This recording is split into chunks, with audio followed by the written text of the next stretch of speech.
네, 반갑습니다. HRS 비정 셰프 복셰프입니다. 안녕하세요. 반갑습니다. 네, 오늘 체인지 인사평가 시리즈 네 번째 시간으로 여러분과 함께 찾아뵙게 됐습니다. 자, 지난 세 번째 시간에는 국내 기업 인사평가 트렌드 살펴봤는데요. 네. 오늘은 어떤 제목으로 우리 만나 뵙게 되죠? 오늘의 주제는 MBO입니다. MBO. 우리가 오늘은 네. MBO에 대한 오해를 풀 건데요. 네. 왜냐하면 사실은 인사평가를 변화시키기 위해서는 반드시 이 MBO를 제대로 이해해야 되는데 네. 사실 어마어마한 오해가 있습니다. 아니, 뭐, MBO는 다 알고 있는 거 아닌가요, 사실? 대부분 그렇게 생각하시는데요. 네. 네. 오늘 한번 이야기를 한번 들어보시면 생각이 조금 바뀌실 거예요. 뭐 좀 오해가 안 풀리면 알아서 하세요. 네, 알겠습니다. 좋습니다. 자, 그러면 한번 본격적으로 소개 좀 해주세요. 어떤 오해가 있는지. 예, 첫 번째 드리고 싶은 키워드가 1954입니다. 1954? 네. 1954년이면 전쟁 끝나고 우리나라는 얼마 안 됐는데. 그렇죠. 네. 뭐가 상관이 있어요, 저기랑? 바로 이 MBO가 세상에 탄생한 네. 때가 바로 1954년이에요. 아니, 도대체 누가 탄생을 시킨 겁니까? 바로 이분입니다. 피터 드러커. 피터 드러커 박사의 경영학의 아버지라고 불리우는 분이고요. 아니, 이분이 이런 큰일 하신 거예요? 네. 그 당시에 우리가 잘 아시다시피 네. 이제 1911년에 테일러리즘이 시작이 됐고 분업. 그렇죠. 포디즘으로 연결이 돼서 대량 생산 체계가 만들어졌잖아요. 그렇죠. 그래서 이제 자동차를 만들 때 네. 이제 컨베이어 벨트에서 이제 한 명은 바퀴만 끼고 한 명은 뭐 핸들만 끼고 한 명은 문만 조립하고 네. 뭐 이런 식으로 일을 하다 보니까 생산성이 굉장히 올랐어요. 네.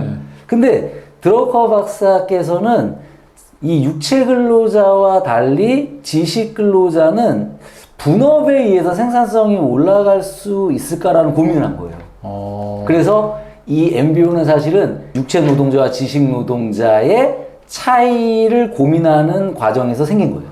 그러니까 이제 그 과학적 관리 기법이 육체 노동자에게는 굉장히 생산성을 끌어올리는 좋은 방식인데. 그렇죠. 네. 지식 노동자에게 그 방식 쓰려니까 안 되니까. 안 될 거라고 생각한 거죠. 안 될 거다. 한번 예를 들어볼까요? 네.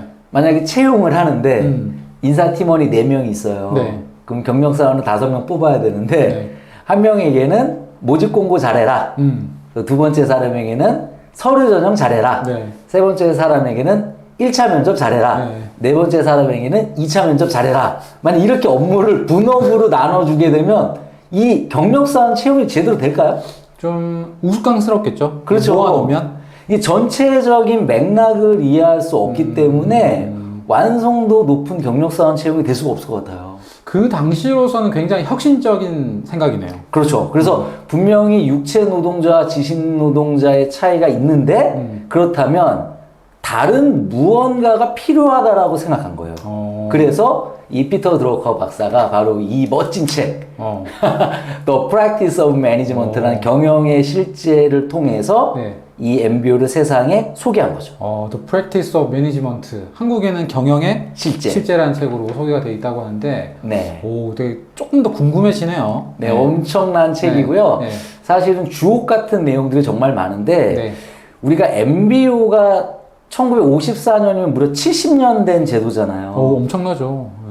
정무사님, 70년 된 거 지금 쓰는 거 있어요?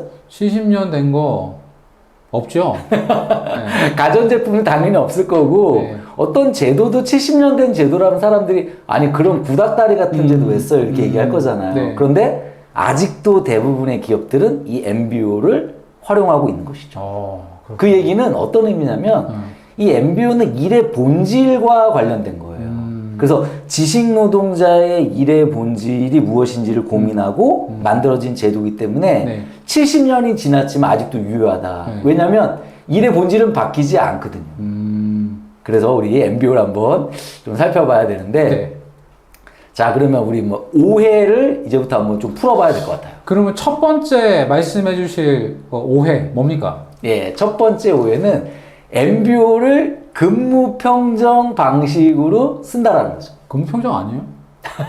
자, 그런데 잘 생각해 보세요. 네. MBO는 Management by Objective라는 단어죠. 그렇죠. 목표 관리제. 예, 근데 목표 관리제라고 얘기하는 거예요. 네. 그러다 보니까 목표를 주고 목표를 했어 못해서 이렇게 관리하려고 했던 거예요. 그거 맞잖아요. 당신 목표했잖아 A, 당신 목표 못했잖아 B, 뭐 이런 식으로 관리했던 건데 정동사 영어 잘하시죠? 영어 좀 제가 원어민처럼 하죠. 그럼 매니지먼트 바이 오브젝티브를 네. 만약에 정확히 해석한다면 어떻게 돼요? 목표에 의해서 어떤 경영이나 관리를 한다. 이런. 그렇죠. 네. 그러니까 목표 관리제가 아니라 목표에 의한, 바이는 뭐뭐에 의해서 배웠잖아요. 자, 그렇다면 뭐뭐에 의해서 관리를 한다라는 의미로 생각하다 보면 뉘앙스가 바뀌어요. 목표를 관리하는 게 아니라 목표에 의해서 무엇을 관리를 해야 된다라는 건데 사실은 두 단어가 생략돼 있어요. Management of Performance by Objective예요. 그럼 무슨 말이냐?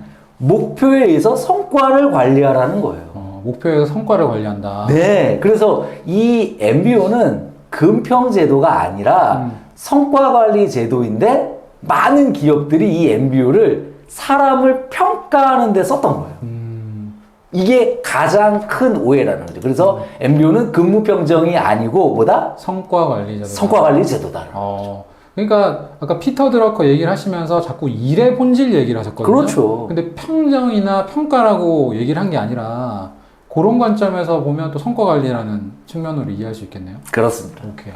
그러면 첫 번째 오해가 이제 조금 풀렸고 두 번째 오해는 뭐예요? 자, 두 번째 오해는 MBO를 도입한다 그러면 우리 직원들이 찬성할까요? 반대할까요? 싫어하죠.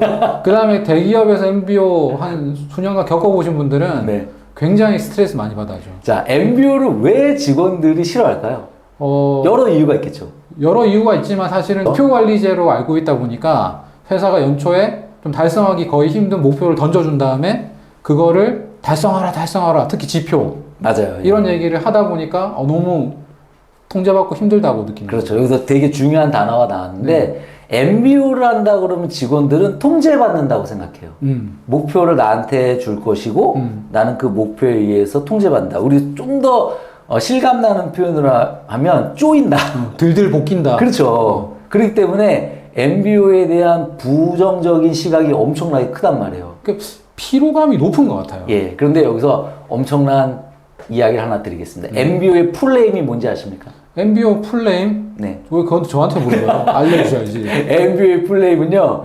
Management by Objective and Self Control이에요. 셀프 컨트롤. 와우. 셀프 컨트롤. 그 자기 관리라는 거 아닙니까? 자, 그렇다면 무슨 얘기냐면 네. 목표와 자기 관리에 의한 경영을 하라라는 거였어요. 그러니까 목표를 가지고 자기 관리하면서 성과를 관리하라. 그렇죠. 그런 의미예요. 자, 그래서 제가 이 책을 직접 가져온 거예요, 지금. 자, 보이십니까? 네. 자, 이 책을 한번 볼 텐데. 제가 한번 보여드려죠. 이렇게 매니지먼트 바이 오브젝티브. 네, 여기서 네. 자, 직접 한번 보여드릴게요.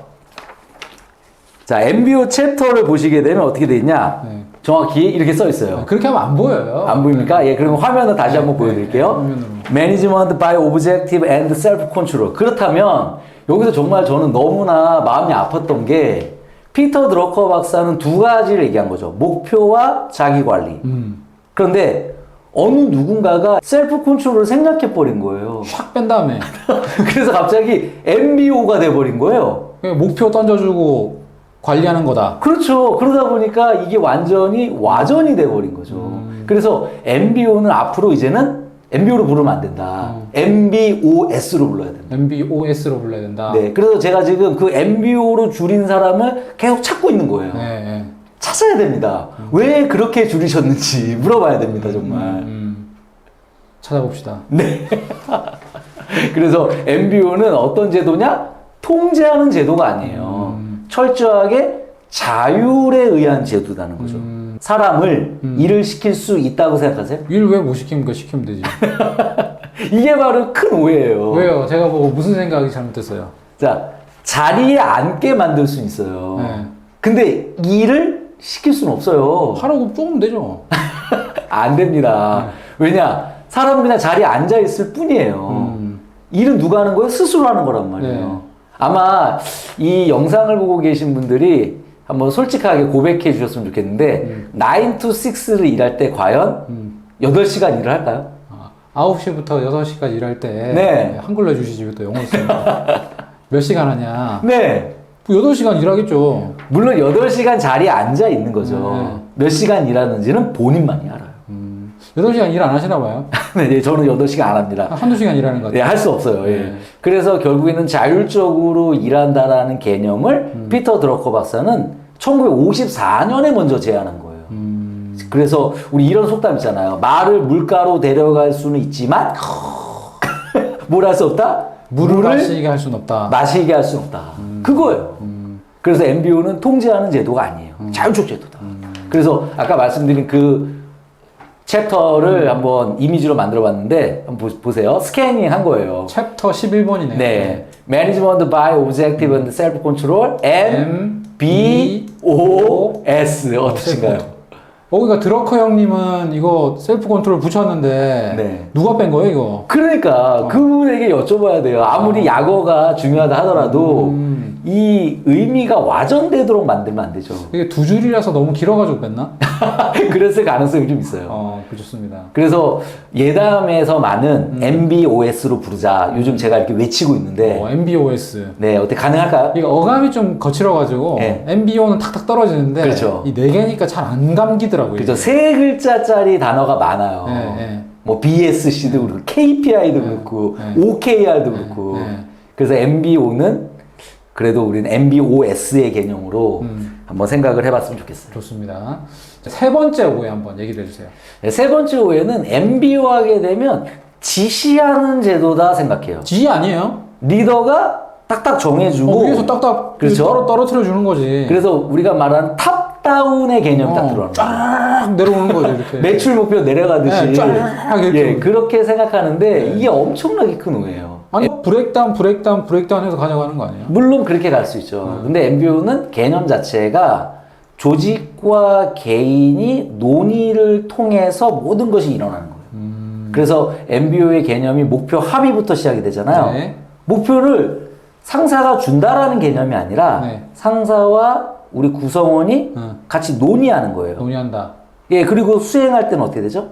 당연히 코칭과 자기 관리가 일어나는 거고, 그리고 마지막에 평가 시에도 본인에 대한 자기 자신의 리뷰, 그 상사의 의견이 같이 들어가는 거죠. 그래서 MBO는 철저하게 소통하는 제도예요. MBO는 소통이라고 말씀드리면 제가 이런 질문 받은 적 있어요.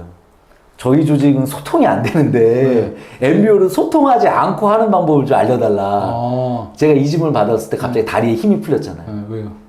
소통이 본질인데 소통을 하지 않고 MBO를 한다는 얘기는 만약에 100m를 뛰는데 달리지 않고 빨리 뛸 수 있는 방법을 알려달라는 거랑 좀 비슷해요. 그런 게 쌈박한 거 아니에요? 제가 그 정도까지는 답을 묻네요. 아니 공중부양해서 이렇게 좀 축지법 쓰고 이런 걸 알려드려야지. 제 역량의 좀 한계라고 생각합니다. 예, 그래서 이 MBO의 세 가지 오해가 가장 우리에게 좀 중요한 포인트가 되고요. 그래서 그걸 정리해보면 이렇게 나오는 거죠. MBO는 금평이 아니다. 금평이 아니다. 성과 관리다. 성과 관리다. 그리고 MBO는 통제하는 제도가 아니다. 네. 자율적 제도다. 네. 그리고 MBO는 마지막으로 지시하는 제도가 아니라 네. 소통하는 제도다. 우리가 생각했던 거랑 좀 많이 완전 다르죠. 차이가 있는 것 같은데 성과 관리, 자율, 소통이라는 키워드를 가지고 보면 회사가 굉장히 아노미에 빠질 것 같아요. 왜냐하면 저렇게 바라본 적이 없는데 그렇죠. 저렇게 바라보라 그러니까 일단 그 관점 변화에 있어서 굉장히 어려움을 겪을 것 같은데요. 근데 그 과정이 필요하다고 봐야죠. MBO가 잘 되는 회사를 본 적이 있어요? 잘 되면서 이제 간혹 드물게 보죠. 드물게. 저는 아직 한 회사도 못 만났어요. 그래요. 삼성전자를 비롯해서 뭐 LG전자, 뭐 모르겠어. 현대자동차, 기아자동차 또 어디가 있어요? SK, 뭐 롯데 이런 기업들 중에서 MBO가 잘 된다라는 것을 제가 발견하지 못했는데 그 이유가 뭘까? 저는 이런 고민을 해본 적이 있어요. 왜 MBO가 안 될까? 우리가 말하는 이 까만색 금평 관점의 통제적 제도 지시하는 방식으로 했던 거예요. MBO가 잘 될 리가 없죠. 예담은 잘 되는 걸로 알고 있는데. 예담 그래도 좀 어느 정도 되는지 잘 모르겠지만 하려고 하죠. 그러니까 이제 제도를 도입은 했는데 네. 본질을 정확하게 이해를 못 하다 보니까 맞아요. 지난 한 15년, 20년 동안 저는 왼쪽에 있는 근무평정과 통제 지시 관점이 이제 자꾸 움직이다 보니까 그렇죠. 원래 피터 드러커가 알려주고 싶었던 네. 일의 본질, 성과 관리, 자율, 소통, 뭐 방향성의 인식이라든지 이런 거는 조금 상대적으로 약화되고 네. 이런 피로감만 자꾸 쌓였던 그렇죠. 그런 상황이 돼버렸네. 맞습니다. 그러니까 제도의 본질을 잃어버렸다. 저는 이렇게 좀 생각이 돼요. 그러면 우리 두 번째 시간과 세 번째 시간에 살펴봤던 외국계 기업과 국내 기업의 트렌드 변화가 네. 이런 MBO의 본질을 한번 이해를 다시 하게 되면서 일어난 변화라고 봐도 될까요? 저는 정확한 그 이해라고 생각이 네. 되고요. 자, 글로벌 기업과 국내 기업이 결국에는 금평에서 성과 관리로 왔잖아요. 네. 그렇죠. 그러면서 절대평가라는 그런 평가 방식으로 바뀌면서 코칭이 들어왔잖아요. 그것이 바로 MBO의 본질의 회복과 굉장히 연관성이 크죠. 맞습니다. 네, 좋습니다. 역시 정동사님이 네. 굉장히 꿰뚫는 시각이 좀 있어. 저를 띄엄띄엄 보지 마세요. 네, 저를 띄엄띄엄 보시면 곤란해집니다. 알겠습니다. 네. 자, 그러면 이렇게만 얘기하면 나무만 자꾸 보니까. 그렇죠. 전체적으로 MBO에 대한 구조라든지, 뭐 진행 프로세스라든지 이런 거를 좀 이렇게 한눈에 볼 수 있게 설명을 좀 해주시면 좋을 것 같아요. 네, 간단히 한번 정리를 해보겠습니다. 네. MBO란 무엇이냐? 그것은 결국에 조직과 구성원의 만남이에요. 만남이다. 예. 그런데 출발이 어디냐면 조직의 목적이죠. 아, 그러니까 조직의 목적이 무엇이냐? 거기서 출발하는 거예요. 그래서 조직 관점과 개인 관점에서 이 목표를 매년 정하자. 무엇을 할 거냐? 예. 여기서 출발하죠. 그리고 이것이 수행된단 말이에요. 수행되는 과정에서 리더는 코칭을 해줘야죠. 돕는 거예요. 네. 그리고 구성원은 철저하게 자기 자신을 스스로 관리해 나가면서 자율에 의한 것이죠. 업무를 수행해 나가고, 그리고 마지막 최종 평가 시에는 한번 점검해 봐야 되잖아요. 네. 올해 한 해가 어땠는지. 그래서 본인도 의견을 내고, 리더도 의견을 내는 거죠. 그리고 이것이 피드백이 되는 거예요. 그리고 이 피드백에서 또다시 논의가 있겠죠. 그래서 결국에는 조직 성과가 올라간다라는 게 MBO의 본질이죠. 저는 그래서 이 설명을 해주시니까 좀 더 이제 좀 뚜렷하게 들어오는 이유가 자율이라고 아까 하니까 내가 하고 싶은 대로 마음대로 한다라는 생각을 하게 될 수도 있겠다는 생각을 했는데 출발점이 조직의 방향성이라는 네. 거. 이게 굉장히 좀 중요하네요. 그렇죠. 자, 이 MBO 프로세스에서 정말 중요한 것은 자, 목표 합의를 어떻게 하느냐? 성과 책임에 기반한 목표 합의를 해야 된다는 거. 우리 예담의 또 트레이드 마크. 성과 책임. 예. 성과를 창출할 책임이 무엇이냐? 각 직무마다 그 성과 책임이 있죠. 네. 그럼 그 직무의 성과 책임에 기반해서 목표 합의가 이루어지고, 그리고 지속적으로 수시 코칭이 일어나는 거죠. 그러니까 계속 대화하잖아요. 정동사님 저랑 계속 대화하잖아요. 대화하기 싫은데 자꾸 대화를 시켜요. 네. 그리고 1년 정도가 됐을 때 우리가 어떻게 일했는지를 한번 보자. 그래서 리뷰 관점의 최종 평가. 당신을 내가 등급을 줄 거야 이런 게 아니라 리뷰 관점의 최종 평가가 일어나고 그리고 그 결과를 진실된 피드백으로 연결해야 된다는 거죠. 그러니까 진심은 전해지지 않나요? 진심을 전하는 진실된 피드백이 있을 때 이 MBO가 성공할 수 있고 결국 조직 성과 향상에 기여할 수 있다라는 거죠. 뭐 중요한 포인트네요. 네. 자, 오늘 이렇게 MBO에 대한 오해 첫 번째 아마 개념편으로 해서 네. 우리 시리즈로 풀어봤는데 MBO가 언제 소개됐는지 어떤 오해가 있는지 전체적으로 어떤 과정을 통해서 진행되는지 한번 살펴봤습니다. 네. 자, 그러면 이번 4편은 개념편이고 네. 다음 편은 뭐를 준비하고 계시죠? OKR이라든지 네. BSC라든지 이런 거에 대한 굉장히 혼돈이 있어요. 네. 그래서 MBO와 비교해서 한번 네. 실무적으로 좀 살펴드리고자 합니다. 약간 실전편으로 들어가서 네. 우리가 좀 살펴보도록 하겠습니다. 자, 그러면 오늘 MBO에 대한 오해 이렇게 풀어주시면서 마지막으로 하시고 싶은 말씀. 네. 제가 이 책을 읽으면서 정말 놀랐던 게 한 가지 있어요. 뭘 그렇게 많이 놀랐어요? 한 번만 놀라면 되지. MBO 챕터에 석공 이야기가 나와요. 석공사래. 그거 유명하죠. 혹시 아시죠? 저는 알죠. 예, 나그네가 지나다가 3명의 석공을 만나죠. 첫 번째 석공에게 묻습니다. 뭐 하고 계십니까? 그랬더니 먹고 살려고 돌 깨고 있잖아요. 이렇게 얘기하잖아요. 두 번째 석공에게 묻습니다. 뭐 하고 계십니까? 나는 최고의 기술자로서 돌을 조각하고 있습니다. 세 번째 석공에게 묻습니다. 뭘 하고 계십니까? 아시죠? 성전을 건축하고 있습니다. 네. 사원을 만들고 있습니다. 이렇게 얘기해요. 자, 그렇다면 이 MBO를 통해서 피터 드러커 박사가 우리에게 전하고자 했던 것은요, 단순한 어떤 기법이 아니었다라는 거죠. 일의 목적, 일의 의미를 찾을 수 있는 제도를 제안하고 싶었던 거예요.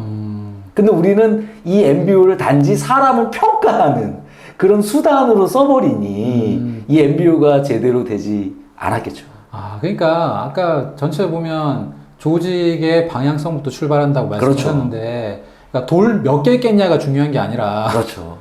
성전을 만드는 데 있어서 당신의 성과 책임을 잘 이해하고 네. 얼마나 의미 있는 일을 기여했느냐, 맞습니다. 그 스스로 관리해 나갈 거냐, 이 얘기를 하고 싶었던 거네요. 그렇죠. 좀 달라 보이는데요?